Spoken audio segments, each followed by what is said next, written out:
welcome Mr. Polman. Thanks for having me, Rens. Look forward to it. So great to have you as one of our guests during the Regio Zwolle Congres. You are the co-author of a new book, Net Positive, where courageous companies give more than they take. Could you elaborate a bit on what you mean by that? Yeah, first let me congratulate you with your initiative here and with your theme from wealth to health. It's really important that we figure out how to get sustainable, more equitable, more inclusive growth now and for generations to come. And I think that's at the essence of what you're trying to do. And coming from Enschede myself, I think Zwolle is very well placed to create an ecosystem there that actually delivers on that. Regions or cities are increasingly becoming important in the implementation of our change agenda, especially as we see multilateralism or national governments often moving at a pace that is a little bit slower than that is needed. So I think you're onto something that could create an enormous competitive advantage, especially if you all work together, as we will talk in a minute. The reason we wrote this book is very simple. I look at the Sustainable Development Goals, which indeed have this objective to irreversibly eradicate poverty and do that in a more sustainable and equitable way. We're actually falling behind, especially as it gets to inequality and climate change. So we have seen again with COVID the enormous costs that we pay as a economy, as global citizens, of the shortcomings or the failures of our current system. And COVID put a magnifying glass on that and made it very clear that we can't have healthy people on an unhealthy planet. Many of these zoonotic diseases we've seen, like SARS, Ebola, Zika, Asian flu, now a particularly nasty one with COVID, is a direct result actually of us destroying our biodiversity or planetary boundaries. July 29th this year was what we call World Overshoot Day, which is the day that we use up more resources than the world can replenish. If you put it in different words, it actually means that after that day, every day after, we're actually stealing from future generations. So operating a model of CSR or being less bad is simply not good enough anymore. I used to murder 10 people, now I murder 5 people. Am I a better murderer? It doesn't work. So people say, I understand that. So I need to move my model to being sustainable, neither good nor bad. The argument of the book is to reframe that and to say if we already overshoot these planetary boundaries, the only way that business can be successful long term is if it thinks restorative, reparative, regenerative, and this is what we call net positive. A very simple question that we ask is, how can you profit, because that's absolutely needed to succeed, how can you profit from solving the world's problems, not from creating the world's problems? And really truly answering the question that is the world really better off because your company is in it or not? And for us, a net positive company is a company that takes responsibility of its total impact in society, all consequences, intended or not, on climate change, for example, doesn't only stop at scope 1 and 2, but goes to scope 3 and beyond. It's a company that optimizes the return for all stakeholders, works for the longer term, sees the shareholder return as a result of what it does, not as a prime objective. And last but not least, these are companies that are involved in the broader transformation of society. As you can imagine, this book is as much about a personal leadership transformation, which is key, as well as a company and broader systems transformation. What makes it unique is it's not written by an academic or by a consultant, but by someone like myself who actually ran a publicly traded company for 10 years and went through that change process.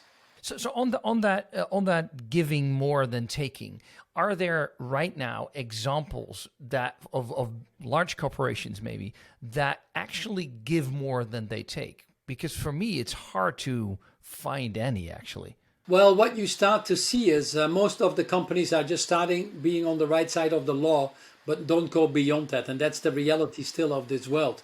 Very few companies have really made serious carbon reduction commitments, especially if you talk about its broader impact and clear plans for 2030.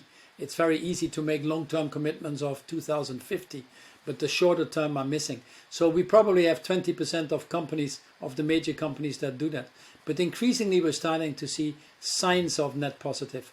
Microsoft making a commitment to recuperate their carbon emissions since their inception of 1975. So they're actually going back, looking at negative emissions, if you want to. Walmart making a commitment to restore 50 million acres of forests, or protecting 1 million square miles of ocean. Unilever and Nestle making commitments to have 50% of their agriculturally based products being regeneratively sourced by 2030. You have a company like Interface that you know, who makes floor tiles and carpets. They've brought out a carpet that actually absorbs CO2. So there are signs that are coming in of net positive. What we're arguing now is do it consistently and holistically across all of the touch points that you have as a company. And why are you calling upon business leaders? Because maybe the governments are setting the standards, but you're saying, well, courageous business leaders should actually lead this change. Why is that? Well, that's a very good question, and it's just being very practical. Multilateralism isn't quite working in many countries because exactly of the fact that we haven't addressed some of these main issues of climate change and inequality. The population has become increasingly dissatisfied, either disassociated themselves with the political process, like is the case with a lot of young people, regretfully, in many countries, or voted for the extremes, and you've seen the same in the Netherlands, which are basically protest votes or change for change's sake. And as a result, we have a multilateral system that doesn't work to attack these increasingly global issues like climate change, like cybersecurity, like the financial market, like the pandemic. I mean, look at the pandemic. We've given 70%, 75% of people in the developed markets access to the vaccines and now the boosters. In the developing markets, it's only 7%. We refuse to take care of this as a global commons or a global issue. So someone needs to fill that void. And likewise, at the national level, we see governments being paralyzed, becoming increasingly shorter term. Many of the governments are nationalists or xenophobics or populists, and they're not moving the issues forward. We saw that in Glasgow, where even on climate change, actually the private sector, who is feeling the pressure, who's seeing the cost, is calling for far more ambitious actions than most of the governments are willing to admit. So our argument is very simple. Business cannot succeed in failing societies, nor can it be a bystander in a system that gives it life in the first place. Being 65% of the global economy, 80% of the financial flow, 90% of the job creation, business needs to step in and help de-risk the political process. We're not arguing to cite governments. No, we're arguing that responsible business should step up collectively to then give governments more courage to ultimately put the right frameworks in place. Are these business leaders equipped to do that? Because we're going then from, let's say, a shareholder's perspective to a stakeholder's perspective. You've encountered that yourself while being the CEO of Unilever. That is quite a daunting task, I guess. It is a difficult task, and frankly, people that have gotten the original standard education via the MBA programs have basically been trained on a very narrow definition of success, maximizing profits, and they're all little Milton Friedmans on steroids, if you want to. And we need to broaden the leadership to become societal leaders, to be able to operate at that intersection with civil society, with governments, to be able to deal with these multiple stakeholders. These issues are now of such magnitude that none of us can really do this alone. So it does require a different type of leadership, more purpose-driven, more longer term, embracing partnership, able to be these systemic leaders that can simplify and distill that to complexity, to concrete action. Leaders with a higher level of humanity and humility, if you want to, compassion, empathy. And we see increasingly that leaders that are like that exhibit these traits, are more successful. Their companies as well. Higher level of trust with their employees, more engaged workforce, stronger relationships with their supply chains, increasingly there to serve society, so it accelerates as well innovations, and ultimately that gets translated into better results. And this is really what we're arguing for. When the cost of inaction, as we've seen with COVID, is now significantly higher than the cost of action, the smart companies that lead will not only position themselves better for the future, but also get rewarded, and so do their shareholders. And therefore it's not surprising that you see the financial market starting to wake up, that you see leading innovators, be it small or bigger companies, moving in that direction. Increasingly governments looking at that and putting frameworks in place to help accelerate these moves. It's absolutely needed for humanity to survive, but it has rapidly turned from a risk mitigation and a cost thinking into an enormous opportunity and positioning yourself very well for the future that we are going to develop, that we need to develop. Well, this is a very compelling case. On the other hand, I read an interview with a professor from the Erasmus School in Rotterdam, and they did a business survey, and they said, well, 20% of business leaders are really ahead of the group and trying to get to net zero, and maybe even beyond that, net positive as you call it. But they also say there's quite a large chunk of companies that have given up on becoming net zero and even getting to any climate goals in more than 80 years. So how do you talk to these entrepreneurs? Because I don't have the feeling that they're intrinsically bad, but they just don't know how to do it. Well, so I hear what you're saying, and I think in general your comment is right, but I don't fully subscribe to this professor's thesis because it isn't really a reflection of real life. When COVID came about 18 months ago, people thought we would go back to the same behavior as we did during the financial crisis, when banks were too big to fail, people too small to matter, and we didn't address the basic issues of climate change and inequality. Companies went back to shorter term, to cost cutting. So when COVID came, people were very fearful that ESG would be on the back burner, that governments would deprioritize climate mitigation actions. In fact, the opposite has happened. During COVID, we had 20% of the countries that emissions making commitments to be net zero. Now we have 90%. Even China's and India's, Turkey's resistant countries in the past have come in. We've seen a seismic change there. We have the European Green Deal and taxonomy, the border adjustments coming in. So there is real movement. In Glasgow, we have seen actually $130 trillion from the financial community making commitment to be net zero. That's half of the world's money. Even if you think that's exaggerated and you take 10% of that or 20% of that, it still is a significant amount of money. And we've seen a really bigger wave of companies coming in behind initiatives of decarbonization on road to zero or science-based targets around climate that we've never seen before. We think we indeed have about 20% of the industry actively implementing plans already around the Paris Agreement to stay below 1.5 degrees. Where is the issue is exactly as you say, there will be 20% deniers. They are basically liking the status quo. They don't want change. They are benefiting from it. Some fossil fuel companies fall into that camp, for example. But you have about 60% of the industry that is moving to some extent because they know that they need to attract the right people. They know that greening their value chain makes them more resilient. They know in many cases that green energy is actually providing them with a lower cost energy than fossil fuel, but they just don't know how to do it.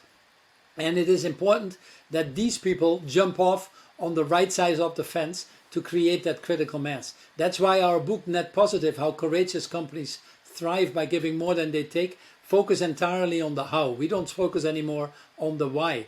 And very practically, we take the readers through how you get your own leadership and purpose, how you implement that in a company, how you set broader targets, how you make these targets visible so that you can be held accountable to that, but also attract the broader partnerships, how you work with your whole industry, small or big, create broader alliances, how you work on these bigger societal alliances. And finally, how do you deal with some of these tougher challenges like tax or corruption or human rights or CEO salaries or trade associations advocating different things than what you stand for, and how to create a business model that actually goes to this ultimate currency that we need, which is trust that is actually that basis for prosperity.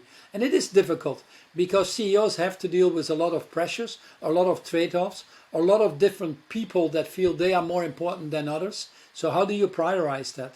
But what is very clear is that increasingly companies that want to be around longer term will automatically lead you to being more thinking about integrating a sustainable business model more, nearly by definition, but also by ensuring that you optimize the return on all of the stakeholders. And increasingly we can show that if you operate your business that way, ultimately the shareholders will also be better off. So it's a good story for the shareholder in the end. And we have the data now to prove that.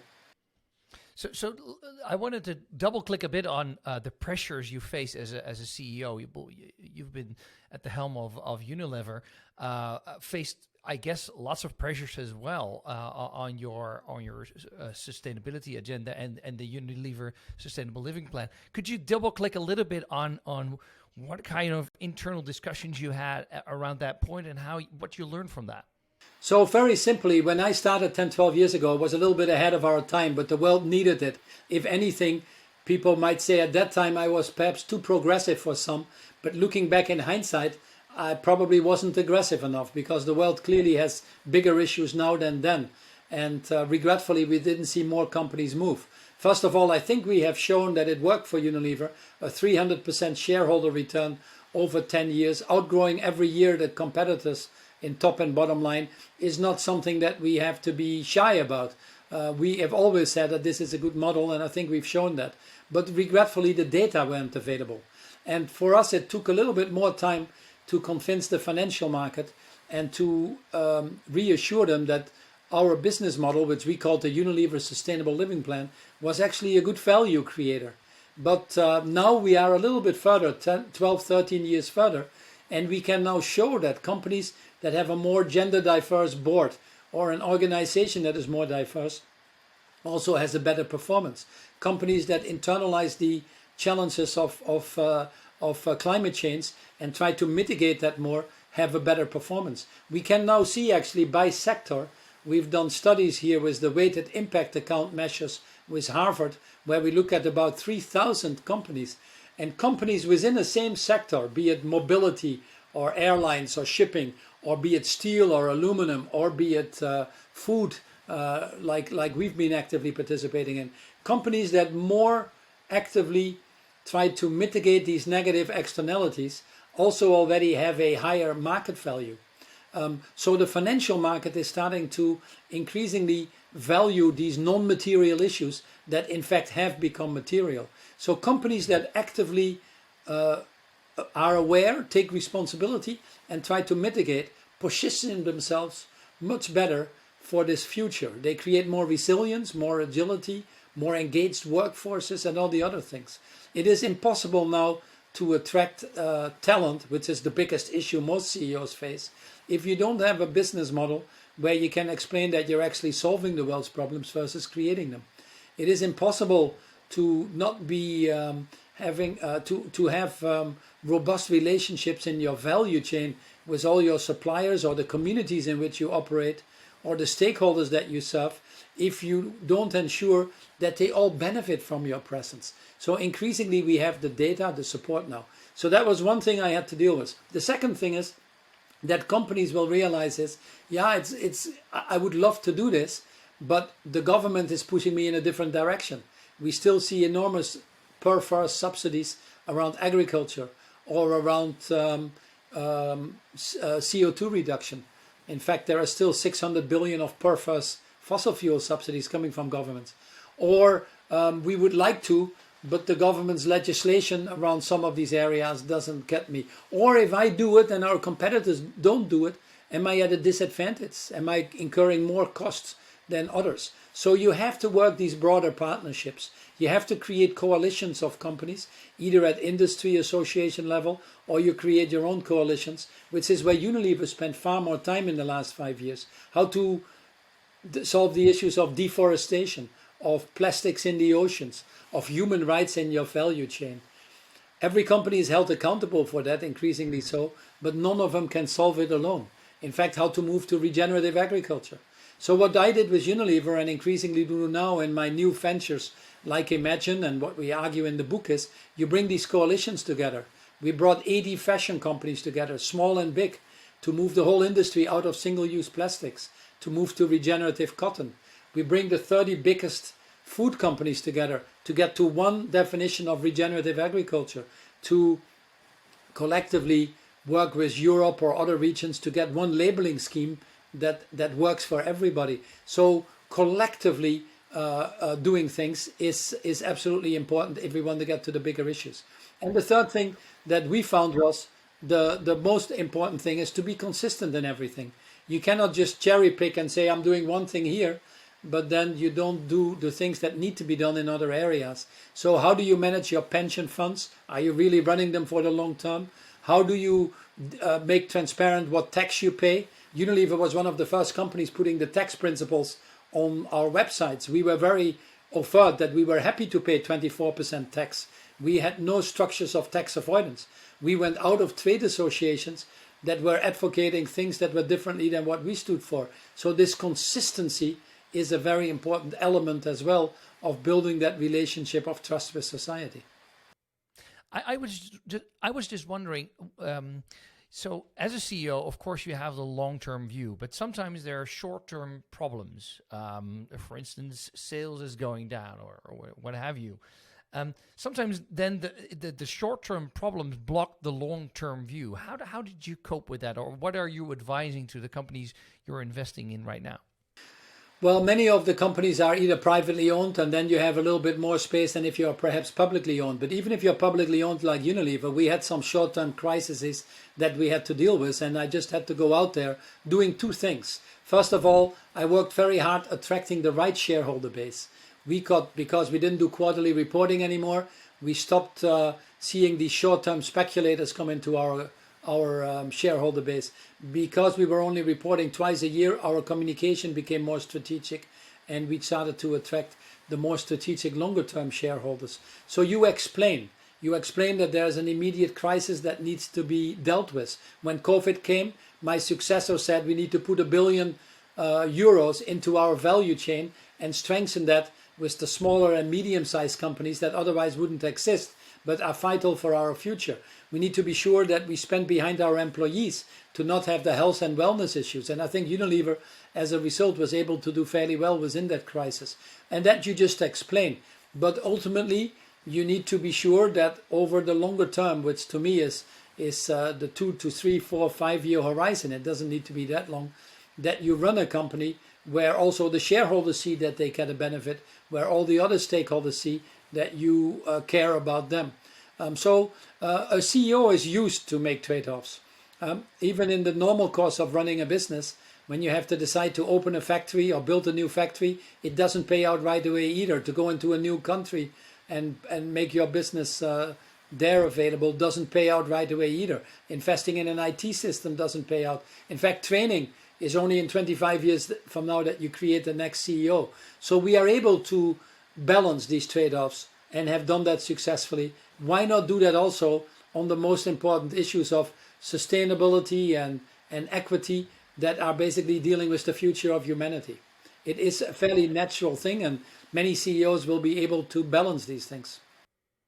So final part is, this is the Regio Zwolle Congres. So in the audience, entrepreneurs, the big, small, it's a mixed bag. What would your main message to them be? Well, the first one is, I would say, it's a positive message of hope. I'm not here to tell you anything else, but this is an enormous opportunity. COVID has cost us $17 trillion to date in Europe and the US, basically, and the story isn't finished. We've lost $27 trillion in the global economy over this decade, the IMF estimates. We have come to a point that the cost of not acting is significantly higher than the cost of acting. So I'd like to start with my first message. It's an enormous business opportunity that is in front of you. The second thing is we need to reframe our mindset, to start thinking net positive. Being less bad is simply not good enough anymore. What if in everything we do, we reframe our mindsets and think like nature actually, and think regenerative? Thirdly, it starts by ourselves. It is so easy to discard our responsibilities and say government should do this, or if only that would happen. No, we are leaders. We are creating and running these companies because we take personal responsibility. It takes courage to take responsibility for your total impact in society.